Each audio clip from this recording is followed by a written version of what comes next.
नाटक रेडियो पेश करता है सादत हसन मंटो द्वारा लिखे गए रेडियो प्लेस की श्रृंखला आओ का आओ खोज लगाएं।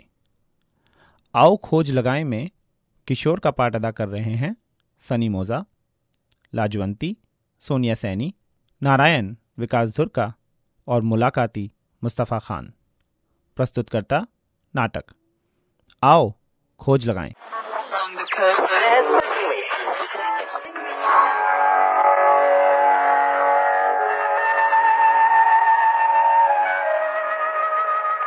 लाजवंती आओ खोज लगाएं। खोज लगाओगे?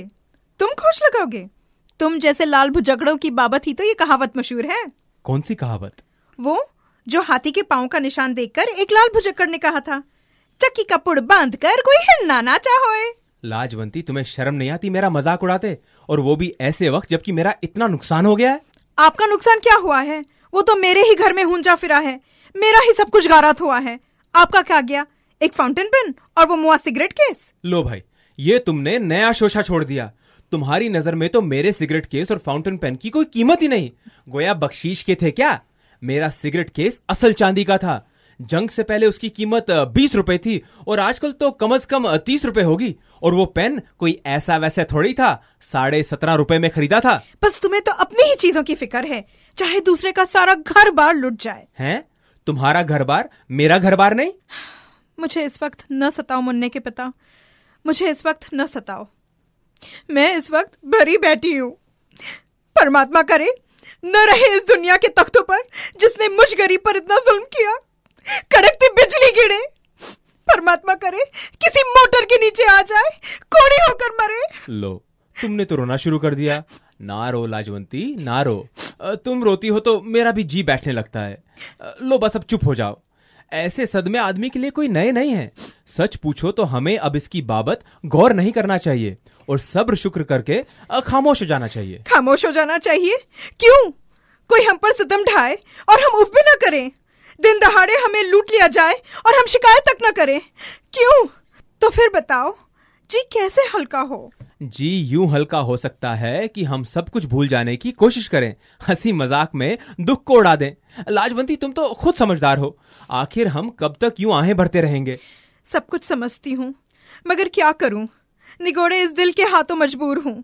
मैं तो चाहती हूँ कि ध्यान उधर से हटकर किसी दूसरी तरफ लग जाए, मगर बैठे बैठे एकदम कलाई पर नजर पड़ती है तो दिल में एक हूंक सी उठती है।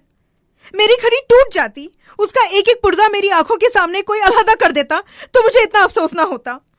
ज्यादा दुख तो इस बात का है कि मुझे मालूम नहीं मेरी घड़ी किसके पास है और किसके पास नहीं है। उस मुर्दार ने अपने पास रखी है या बेच दी है। तुम अब अपनी जान हल्कान ना करो। मैं तुम्हें उस घड़ी से कहीं ज्यादा अच्छी घड़ी ला दूंगा, सोने की। लो अब हटाओ इस किस्से को, आओ कोई और बात करें। हैरत इस बात पर है कि चोरी किस सफाई से की गई। मुझे रह रह के ख्याल आता है कि मेरी नींद को उस रोज क्या हो गया था। आपकी तो खैर बहुत गहरी नींद है कि पास ढोल पीटे जाएं और आपको खबर तक ना हो, पर मुझे क्या हो गया था? चोर आया, घड़ियां, प्याले, सिगरेट केस, कलम और न जाने क्या क्या ले गया। अब छोड़ भी दो ना इस दास्तान को। हाँ, चोर बड़े मजे से आया। घड़ियां, प्याले, सिगरेट केस, कलम और आपके उस्तरे के नए ब्लेड समेटकर चंपत हो गया और हम दोनों आराम से सोते रह गए। अगर वो मेज कुर्सियां भी उठाकर ले जाता तो हमें खबर ना होती। अरे कमाल तो ये है कि जरा सी आहट भी ना हुई। खैर छोड़ो, मैं कहता हूं अगर जरा सी आहट भी होती ना तो मैं फौरन जाग पड़ता, लेकिन अब इन बातों का क्या फायदा। अच्छा ये बताओ, मेरा पुल-ओवर कब तैयार होगा? ऊन तो इस बार बहुत बढ़िया है, बस ऐसा पुल-ओवर बने कि तबीयत साफ हो जाए और नारायण की आंखें खुली की खुली रह जाएं। अरे भाई, नारायण की आंखें तो उस वक्त खुली की खुली रह गई थी जब उसने ये सुना था कि तुम्हारे घर परसों रात चोर आया और घड़ियां, कलम और ना मालूम क्या क्या उठाकर ले गया। नमस्कार भाभी जान, मुझे तो अभी अभी घर से मालूम हुआ है कि आपके यहाँ चोरी हुई है। हाँ भाई किशोर, ये तो बताओ आखिर हुआ क्या? सुना है तुम लोग दोनों मजे से सोते रहे और चोर अपना काम कर गया, क्या ये सच है? अब जो कुछ भी कहा जाए बस सच है। ये भी कोई जवाब हुआ? मुझे सारा वाकया सुनाओ। चोर कब आया, कब गया, कौन कौन सी चीजें उठाकर ले गया, किस रास्ते से अंदर दाखिल हुआ? जब वो आया उस वक्त तुम सो रहे थे या जाग रहे थे? तुम्हें किसी पर शक है? अरे नौकर से पूछताछ की? तुम्हारे हमसाए क्या कहते हैं? और पुलिस में रपट लिखवाई कि नहीं? और अगर लिखवाई तो उसका क्या हश्र हुआ, ये सारी बातें मुझे बताओ। आखिर चोरी हुई है भाई। मैं इसके मुताल्लिक कोई बात नहीं करना चाहता। भाई वाह, तो ये चोरी कैसे पकड़ी जाएगी? मुझे बताओ कहां कहां से चीजें उठाई गई हैं? मेज पर या किसी और जगह चोर की उंगलियों के निशान मिले? क्या फर्श पर पांव का कोई निशान नहीं था? अगर खिड़की के रास्ते से चोर अंदर आया तो जंगले पर जरूर निशानात होंगे। और हां, मैंने सुना है वो तुम्हारे उसरे के नए ब्लेड भी लेता गया। इसके मुतालिक तुमने गौर किया? ब्लेड किस छाप के थे और घड़ियों में क्या कूक भरी हुई थी? कूक शाम को भरी थी या रात को? कलम में रोशनाई नीली थी या सब्ज?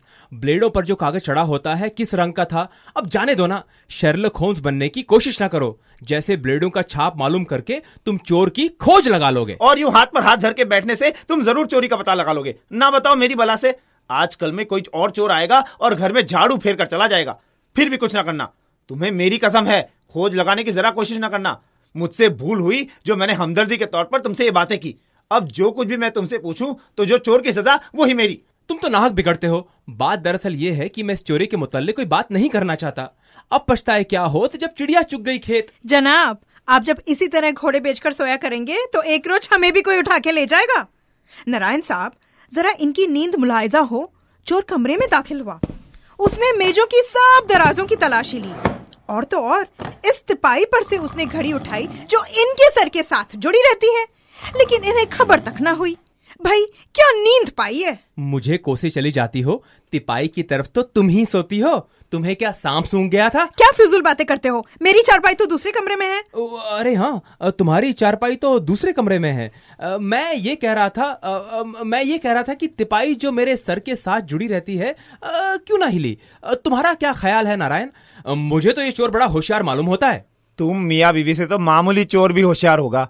हाँ, तो आप दोनों एक पलंग पर सो रहे थे? नारायण साहब जी। मैं भूल ही गई कि मैं क्या कहने वाली थी। हाँ नारायण साहब, ये चोर चोरी क्यों करते हैं? चोर चोरी क्यों करते हैं? भाभी जान, सवाल आपका माकूल है। चोर चोरी क्यों करते हैं, सोचने की बात है भाई। किशोर, तुम्हारे ख्याल में चोर किस लिए चोरी करते हैं? इसलिए चोरी करते हैं कि मियाँ बीवी में लड़ाई हो जाए। बस आपका तो हर वक्त लड़ाई झगड़े की ही सूझती है। भाई छोड़िए इस किस्से को। हाँ तो किशोर, तुम ये बताओ कि चोर ज्यादातर मर्द होते हैं या औरतें? औरत बेचारी क्या चोरी करेगी? 1000 में कोई एक होगी। आप माने या ना माने, चोर तो होते ही मर्द हैं। फत्तू चोटा नामी ग्रामी लखनऊ का चोर गुजरा है जो जस्त लगाकर छत से छिपकली की तरह चिमट जाता है। कमती खाना बदोशों की सरदार औरत पंजाब में ऐसी गुजरी है जिसने चोरों के भी कान काटे हैं। बड़े बड़े डाकुओं को दरिया किनारे ले जाकर प्यासा रखती थी। मेरे गले का लॉकेट तुम्हारे उस रामहुई ने चुराया था, और मेरा टाइम पीस तुम्हारी वो जमीला ही म्यानी में छुपाकर भाग रही थी। तो साबित ये हुआ कि मर्द और औरतें दोनों ही चोर होते हैं। साबित कुछ नहीं हुआ। अब हमारा तमाशा देखने की कोशिश ना करो। लाजवंती, आप बंद करो इस गुफ्तगू को।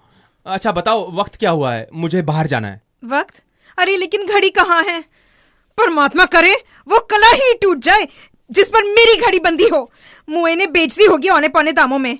परमात्मा करे कीड़े चले उसके जिस्म में, वो एड़िया रगड़ रगड़ कर जान दे।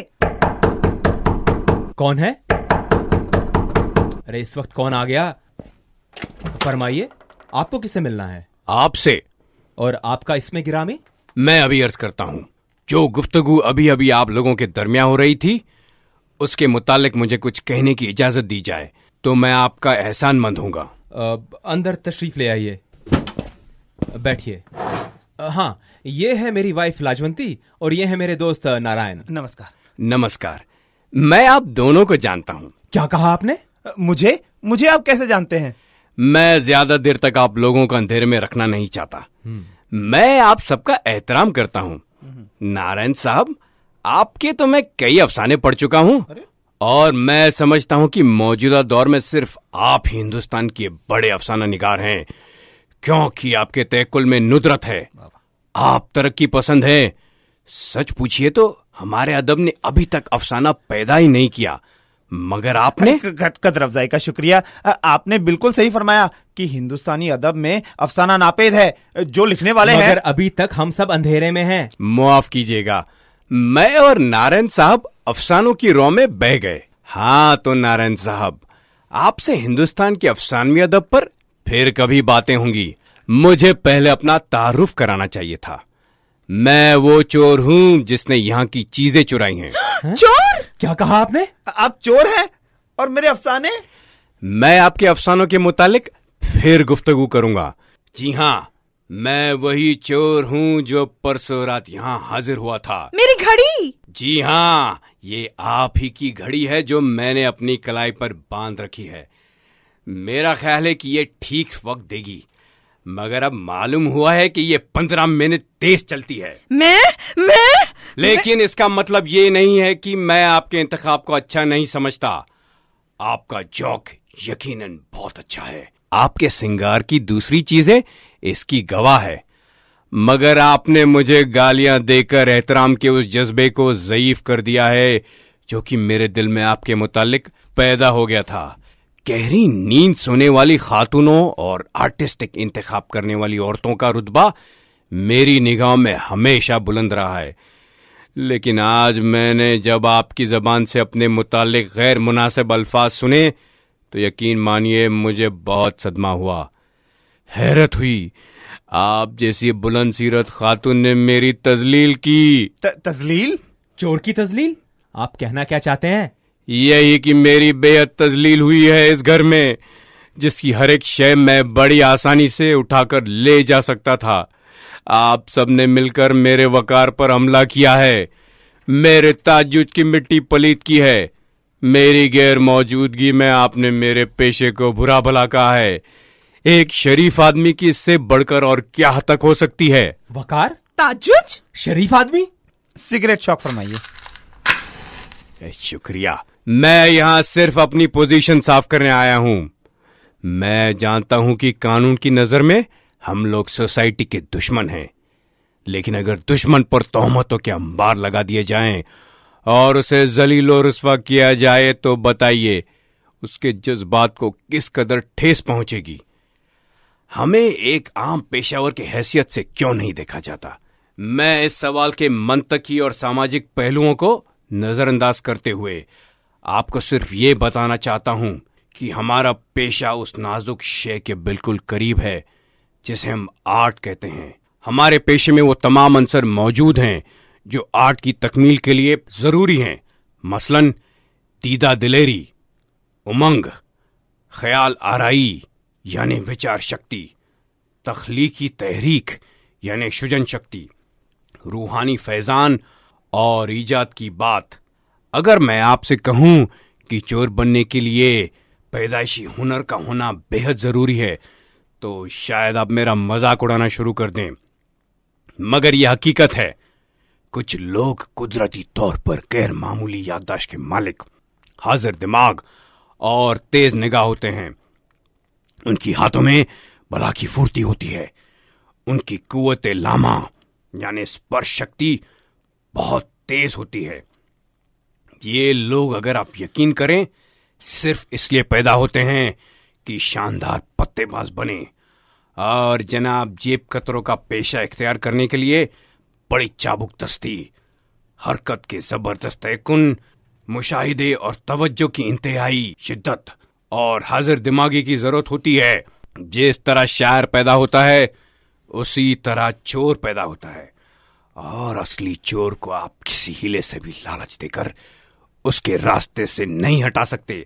अच्छी मुलाजिमत की पेशकश, कीमती से कीमती तोहफे, यहां तक कि औरत की मोहब्बत भी उसे वरगला नहीं सकती, इसलिए कि उसके पेशे में खतर की मुस्तकिल खूबसूरती, खटके की मुसरत अफजा गहराई, दिल दहलाने का लुत्फ और नब्ज़ हयात की तेज धड़कन शामिल हैं। और इन सब के ऊपर एक कैफ, एक सुरूर, एक नाकाबिल बयान तरंग है। भाई वाह, भाई लुत्फ आ गया। इन सब के ऊपर एक कैफ, एक सरूर, एक नाकाबिले बयां तरंग है, और इन सब के ऊपर है हमारे मुइज़्ज़िज़ मुलाकाती का सर। नारायण साहब, आप अपने दोस्त से कहें कि वो ज्यादा ना हंसे। हंसी वो है जो खुद ब खुद आए। जबरदस्ती हंसना सेहत बख्श नहीं होता। मेरे दोस्त को अदब आदाब का कोई वास्ता नहीं। आप जो कुछ भी कह रहे थे जारी रखिए, मैं हमात नगोश हूं। मैं ये अर्ज करने वाला था कि आप लोग कानूनों, किस्म किस्म के तालों बंदूकों, तलवारों, पुलिस के सिपाहियों और टेलीफोनों के मुसल्लह हैं, लेकिन हमारे पास सिर्फ फुर्ती, होशियारी और बेबाकी है, जिसके जरिए से हम आप लोगों का मुकाबला करते हैं। और हाँ, क्या आपको मालूम है, हमारे देहातों में साहिब ज़कावत लोग, जो कि आर्टिस्टिक तबीयत के मालिक होते हैं, अक्सर गाय चोर बन जाते हैं या फिर घोड़े चुराना शुरू कर देते हैं। क्यों? इसके सिवा और कर भी क्या सकते हैं? ये जिंदगी ऊंचे फजाओं में परवास करने वाली रूहों के लिए बहुत ही कम हकीकत, गादरजा, खुश्क और बेकैफ है। अरे वो जहानत और ज़कावत किस काम की जो बुरी जगह इस्तेमाल हो? खातून मोहतरम, जहानत और ज़कावत अगर मस्जिद और मंदिरों से अलग कर दी जाएं तो भी उसकी खूबसूरती में फर्क नहीं आता। तरक्की एक कानून है और चोरी की भी मखलूक होती है। ये लीजिए अपनी घड़ियां। इस घड़ी का स्ट्रिप मैंने बदल दिया है क्योंकि पहला बहुत ही अनआर्टिस्टिक था। मैं उन लोगों की घड़ियां वगैरह अपने पास नहीं रखा करता जो मुझे गालियां दें और मेरे पेशे को बिल्कुल गलत रंग से देखें। अच्छा, अब मैं इजाजत चाहता हूं। ठहरिए, सिगरेट शौक फरमाइए। शुक्रिया, आपका सिगरेट केस बहुत अच्छा है। शुक्रिया। मैं आपसे एक बात पूछ सकता हूँ? बड़े शौक से। आप किशोर के ब्लेड क्यों चुरा कर ले गए थे? ब्लेड? किस्सा यह है कि जिस रोज मैं यहां आया था उस रोज मैंने इन नई किस्म की ब्लेडों से दाढ़ी मूंडी थी। बड़े वाहियात ब्लेड हैं। घास काटने वाला औजार इनसे बेहतर होता है। सिंगार मेज पर जब मैंने वो ब्लेड देखे तो उठाकर अपनी जेब में रख लिए ताकि सुबह उठकर जब किशोर साहब अपनी दाढ़ी मुड़ने लगे तो ऑपरेशन से महफूज रहें। और हां, मेज का दाहिना दराज जो मुकफ्फल था मैंने खोला था। उसमें इनके प्राइवेट खत थे। एक खत मैंने पढ़ा था। दाग दहलवी इनको बहुत पसंद है। जगह जगह आपने दाग के शेर ठूसे हैं। वे खत, किशोर साहब, आपने पोस्ट अभी तक ना किए हो तो एक शेर दुरुस्त कर लीजिएगा। आपने लिखा है, मेरी फरियाद दूसरा ना सुने, बुत ही सुन लें अगर खुदा ना सुने। ये गलत है। आपने अमीर और दाग दोनों के शेरों को गलत मलत कर दिया है। अमीर का शेर यूं है, मेरी फरियाद रायगा तो ना हो, बुत ही सुन लें अगर खुदा ना सुने। अमीर के मजमून में इतनी तरक्की पैदा करना दाग ही का हिस्सा है। अच्छा, अब मैं रुखसत चाहता हूं। नारायण साहब, मेरे लायक कोई खिदमत हो तो बिला तकल्लुफ इरशाद फरमा दीजिएगा। और हां किशोर साहब, आपकी दूसरी चीजें इस बैग में मौजूद हैं। आपने वो खत किसको लिखे हैं? नारायण भागो, जाने ना पाए। अरे कौन? वही चोर, और कौन? किस आराम से आया और चला भी गया। तुमने उसे पकड़ा भी नहीं। चलो चलो, उसे पकड़कर पुलिस के हवाले कर दे। पहले आप मेरी बात का जवाब दीजिए। ये आजकल शेरों भरे खत किसे लिखे जा रहे हैं? क्या कोई नई बला पाली है? कौन से खत? चलो नारायण चलो, अभी वो गली में ही होगा। बात न टालिए, मुझे इस बात का जवाब दीजिए कि आजकल खत किसको लिखे जा रहे हैं? रात 11 बजे तक आप अपने कमरे में क्या कर रहे थे? झक मार रहा था। इधर तुमने अपनी तफ्तीश शुरू की, उधर चोर हाथ से निकला जा रहा है। चलो नारायण। अम्मा छोड़ो, आदमी दिल का अच्छा है, जाने दो। मैं क्या पूछ रही हूँ? मुझे कुछ मालूम नहीं। मेज की दराज में किसके खत हैं? और वो शेरों वाले खत आपने किसको लिखे हैं? अरे कौन से खत, कैसे शेर? वो हम सबको बना गया। ये लो चाबी, जाके देख लो। उसने ये शोशा इसलिए छोड़ा था कि हम लोग इस बकबक में पड़ जाएं और वो आराम से चला जाए। और नारायण, तुम ठहरे अव्वल नंबर के जुगत। उसने तुम्हारे अफसानों की तारीफ क्या कर दी कि तुम खुश हो गए। अब इतनी देर के बाद वो किस तरह पकड़ा जा सकता है? पंजे में आकर किस सफाई से निकल गया। अरे चलो, अब छोड़ो इस किस्से को। लो सिगरेट पियो। अरे मेरा सिगरेट केस, मेरा सिगरेट का केस, अरे मेरे सोने का सिगरेट का केस।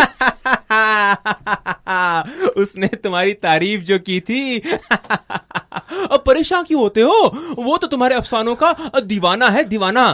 तुम्हें हिंदुस्तान का सबसे बड़ा अफसाना निगार मानता है।